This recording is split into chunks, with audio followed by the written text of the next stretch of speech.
action that's wild on the set. A Gatorade commercial featuring Indianapolis Colts quarterback Peyton Manning playing against the Lions may not sound very original, but it's not the Detroit Lions who are on the blitz. It's angry African lions. Doing good. The idea came from the simple fact that all these teams, professional teams, have names like the Jaguars, the Lions, and we thought, wouldn't it be funny if the Colts played the Lions, but actually played the Lions? I insisted from the get-go that we use real lions because you're not going to be able to sell it any way, shape, or form any other way. To get jungle cats who could pounce on Peyton, animal coordinator Sled Reynolds picked jungle cat connoisseur Randy Miller. He knew Randy very well. They had worked together on Gladiator. So Randy not only had a familiarity with the theme of our project, he had a variety of animals that we could choose from. He had tigers, he had lions. He has a whole pride of lions to choose from. For the thrilling action scenes in the film Gladiator, Randy doubled for Oscar winner Russell Crowe. The lion fights were honored with the annual World Stunt Awards prize for best work with an animal. Come on.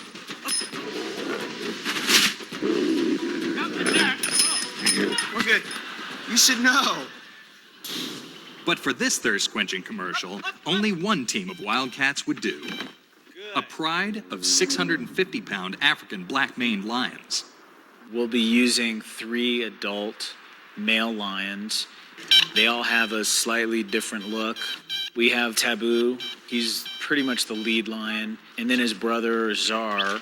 He's probably going to be the best for the locking moves. And then Wazoo tends to be tougher to work. He's not as confident on the set. Wazoo.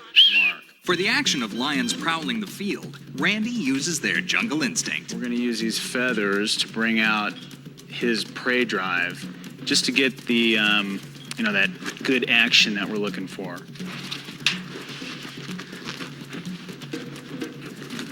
All right, let him out. You almost gotta let him catch it. Good boy. We'll let him chase this 2 or 3 times a day and maybe even cut some corners or get the turning. Shots of rushing lions leaping for the quarterback require ramp work. We usually use a piece of meat on a stick just so he has something to follow. Let's go. Up, up, up. Next, it's time for full contact drills. What we're doing now is trying to get Czar to jump up as if he were, on the line of scrimmage. I'm going to use a piece of meat, and he jumps up to get the meat. Takes the reward. So we'll give it another shot. Czar. Okay.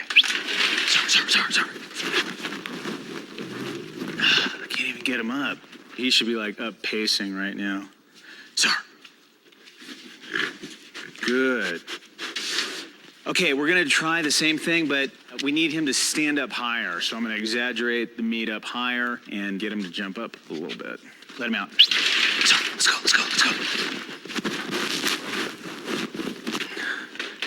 Okay, a little better. I'm gonna do a few a day and just cut him back, and it starts to get better.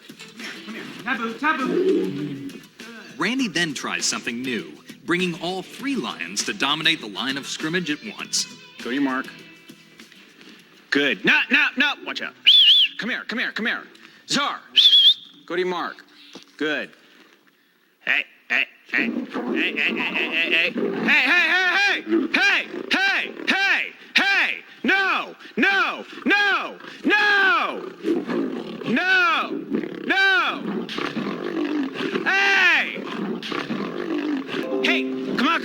Come on. Hey. Go on. We had all 3 lions out. We put them on their marks, and they actually did really good. What happens, though, is they sometimes start to get possessive over the marks. Now, they're brothers. They all grew up together, and they always work it out. It always looks worse than it really is. None of them are cut. None of them have any wounds from any biting. It's a lot of mock biting. It's just dominating. It's just they're creating that pecking order. Taboo, Czar, and Wazoo definitely have their game faces on. Peyton Manning had better beware.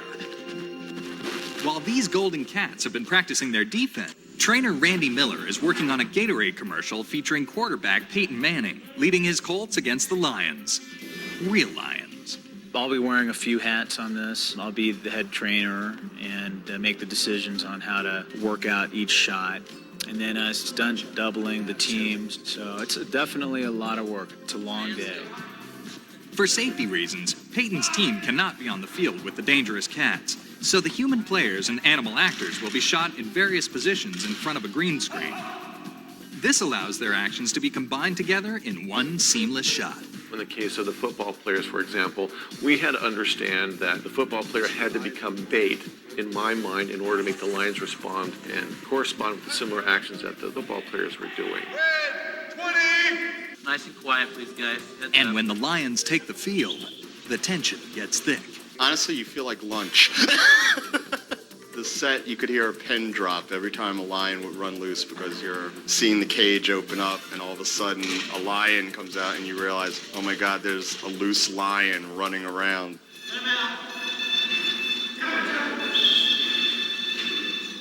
You hear the trainer say things like, if a lion approaches you, don't run.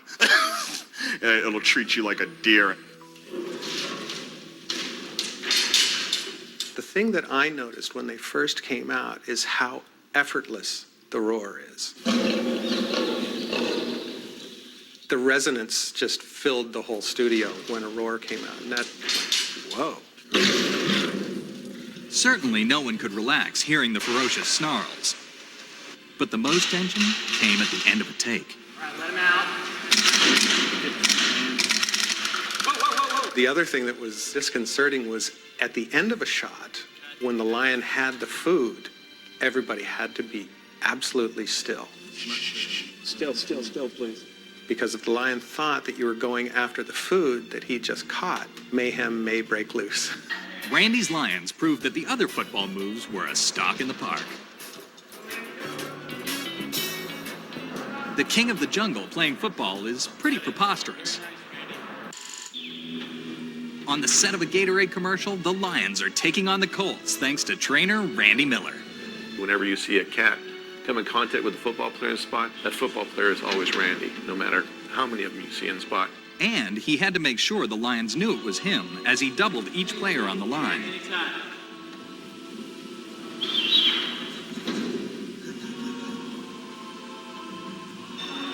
In this kind of situation, especially with the uniform, with the helmet on, I have to make sure they recognize me while we do this. It just can be real dangerous with lions. Next, he donned number 67. Pushing them like that with them up in your face could be dangerous. I don't care how nice they are, they don't like to be pushed around. He's starting to growl, so I just gotta be careful. Whatever you say, sir. We expected more wrestling involved, but to be honest, you have to be very careful with these animals because once they engage in that aspect of contact wrestling, they want to take it to another level, which actually puts Randy in harm's way. Randy, you all right? Then came number 75 for the last attack. All the hours, all the efforts, and all the attacks were about to pay off. ILM had an editor on the set who could do rough composites of lions and football players, and everyone would look at the monitor going, oh my God, this is going to be really cool. Then, it was up to the digital effects artists at Industrial Light and Magic to work in some serious blood, sweat, and roars. So here, I've got all the different pieces that were shot on set. Obviously, the football players. First lion, second lion, and so on. Once again, we've got all their cutouts or mats, and it comes together in the final sequence. And for the spot's last joke, the ad agency decided that Peyton's next opponent should be the Bears. Still, it was the Lions who stole the show.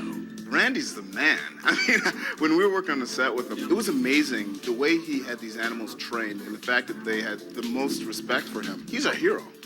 As the ball is hiked, the bottom lion is a commercial packed with prowling, pouncing, jungle cat-like quickness, and Peyton's perfect performance, a thrilling, hard-hitting highlight reel for all time. Watch it, watch it, watch it.